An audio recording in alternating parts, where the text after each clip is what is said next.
passionate, driven, enthusiastic, euphoric. This is who we are as entrepreneurs.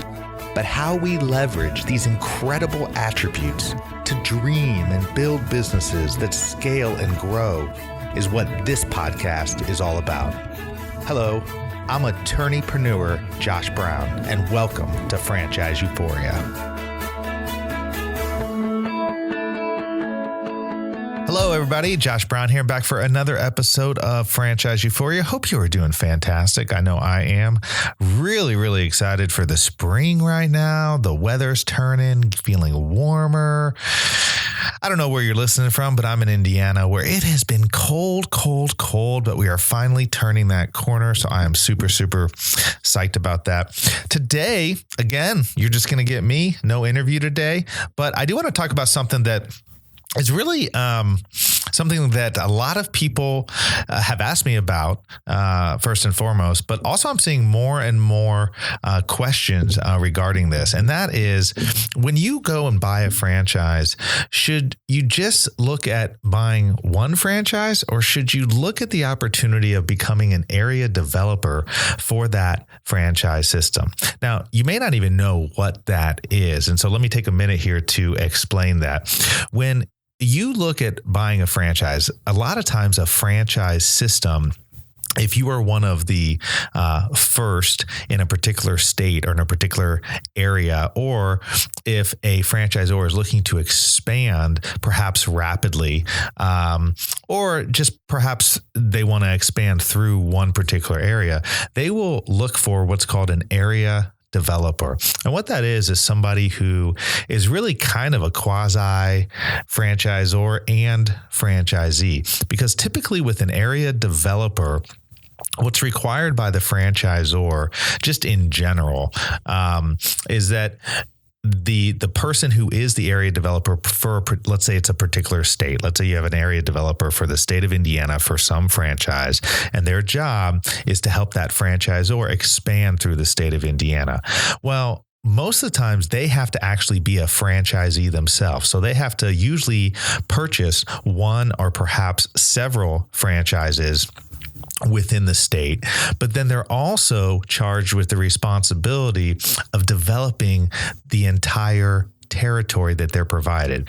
And for ease of an example here, let's just say it's the whole state of Indiana. So an area developer might be charged with not only running their own franchise, but also growing the franchise network through the entire state of Indiana.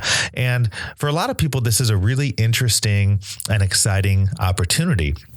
And in many instances, it can work really well, but you do need to consider what it is you're getting into and some of the pitfalls that have really hampered people along the way. So one of the things that I see when people are area developers, one of the problems that they have is how fast they have to develop an area, because within any kind of area developer agreement, which is a separate legal document that you're going to have to sign in addition to the franchise agreement, because remember, you're going to have to be a franchisee for that system. You're going to have to run and manage and operate your own franchise as a franchisee. So that's going to subject you to a separate franchise agreement and the franchise disclosure documents and whatnot.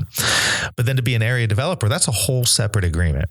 And that's really where now you are put on essentially a time frame to develop out your territory. So let's say, again, back to my example, that you are developing a system throughout the state of Indiana. And this particular franchisor has split up Indiana into 5 territories.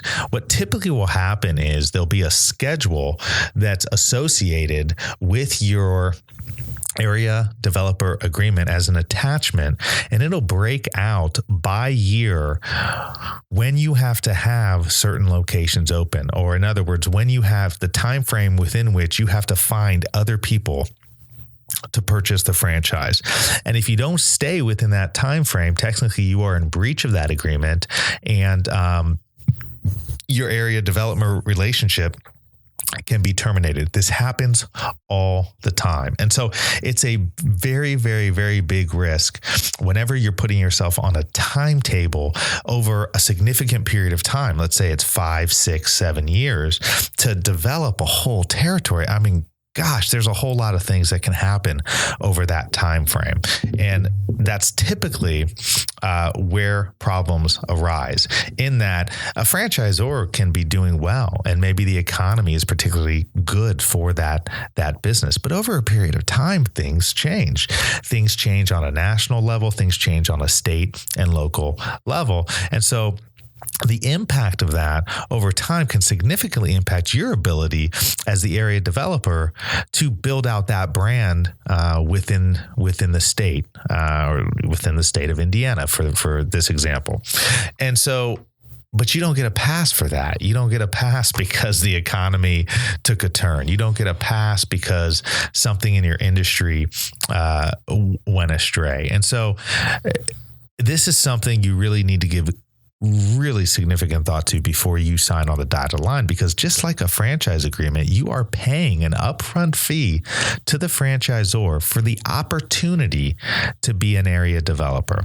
And what you have to gain from that is that usually you get a split royalty for the areas that you develop. So not only are you operating your own franchise business, you're generating revenues there, and then you're paying royalties back to the franchisor from your own franchise business. But then as you develop a territory and you bring people in and they open up the franchise, now the royalty that they pay back to the franchisor, you get a piece of. And so you are incentivized from that perspective, and you can do quite well with that model. But you do have to be careful, because if you don't meet the timeline within which the franchise wants to expand, that can be grounds for termination, and you can lose your entire investment. Of course, there's many, many more things to consider when you are looking to become an area developer. But for this particular episode, I just wanted to focus on the timeline and the schedule that all franchisors put their area developers on, because it's really become a more prominent issue, at least as I've seen it over the years. I think part of that is there's been obviously a big push for franchises to expand faster. I think people see the economics of that. And so franchisors are typically always in a rush to expand. And sometimes they don't give as much forethought as they should for the system. But also because obviously the opportunities that come about if you are a successful area developer is very attractive to people. And so that gives people the incentive to want to do it. But again, you need to pump the brakes. You need to do your due diligence. You need to sit back and think about all the possibilities, both positive and negative, to really give yourself a fair assessment as to whether or not being an area developer is the right thing for you. Perhaps you just want to focus on being a franchisee and maybe look at becoming a multi-unit owner of a franchise. So maybe you own multiple units as opposed to being an area developer, where you have that X factor of not only the timetable you're on, but then you got to go find other people and have them actually commit and follow through. And so a whole lot of responsibility goes into that. A whole lot of time goes into not only running your own franchise, but also being an area developer. So all these things really have a significant impact on your ability to meet the schedule and to meet the marks so that you can actually make money and not lose money through this endeavor. Well, hopefully this was helpful to you. If you want to know more about buying a franchise, you can always go to my website, franchiselaw.com. I have hundreds of blogs. I've got links to this podcast where I've got, I think now this is my 11th episode. So lots of great free information out there. I've got a free ebook titled What to Know Before You Buy a Franchise. And actually, edition 2 of that is going to be coming out here here shortly. So that's kind of exciting. I've got a revised ebook coming out, but still the first edition has a lot of really, really good information, and I think will help you. Again, if you are enjoying this podcast, please go to iTunes, give it a rating and review. It really helps out on the visibility. And thank you again for just tuning in. I so appreciate your support.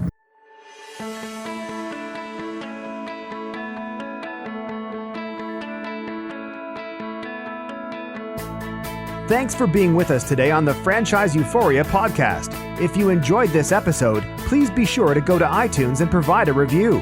Also, please remember that although Josh Brown is a licensed and practicing attorney, nothing contained in this podcast should be construed as legal advice, because it is not. The information contained in this podcast is general and educational in nature, and none of it should be relied upon as legal advice. That being said, if you have questions for Josh and would like to contact him, please email him at josh@franchiseeuphoria.com. Thank you so much for listening, and we hope you tune in to our next weekly episode.